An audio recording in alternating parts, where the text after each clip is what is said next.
ब्रेकनंतर आपल्या सर्वांचं पुन्हा एकदा स्वागत। बातमी महत्त्वाची आहे कारण माजी आमदार वैभव नाईक यांच्या मालमत्तेची एसीबीत चौकशी होतीये। वैभव नाईक यांच्या मालकीच्या दुकान गाळ्यांसंदर्भात सविस्तर माहिती मागवण्यात आली आहे।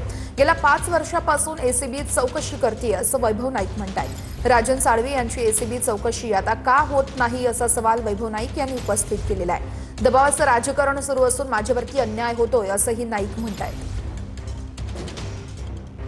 माजी आमदार वैभव नाईक यांच्या मालमत्तेची एसीबीत चौकशी होती आणि त्याच संदर्भात आता त्यांची प्रतिक्रिया देखील समोर आलेली आहे।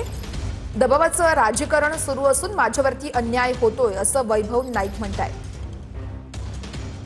राजन साळवींची एसीबी चौकशी आता का होत नाही असा सवाल देखील नाईकांनी उपस्थित केलेला आहे।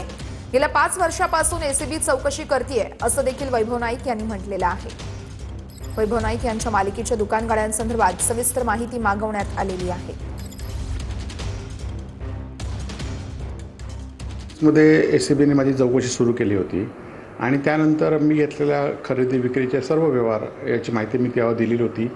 जे लोकांकडून खरेदी घेतली की ज्या लोकांना विकली अशा लोकांचे सर्व जबाब त्यावेळी झालेत आणि जी माझ्याकडे माहिती होती ती पूर्ण संक्षिप्तपणे या ठिकाणी दिली।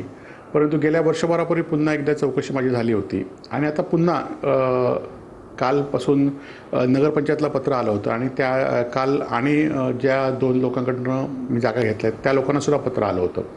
माझं एकच म्हणणं आहे की अनेक वेळा चौकशी करून काय निष्पन्न होणार आहे। ज्या माहित्या तुम्ही आज मागवल्या त्या आधीसुद्धा दिलेल्या आहेत आणि फक्त हॅरेसमेंट करायचा हा एकच मुद्दा एलसीबीचा मला तरी या ठिकाणी दिसतोय।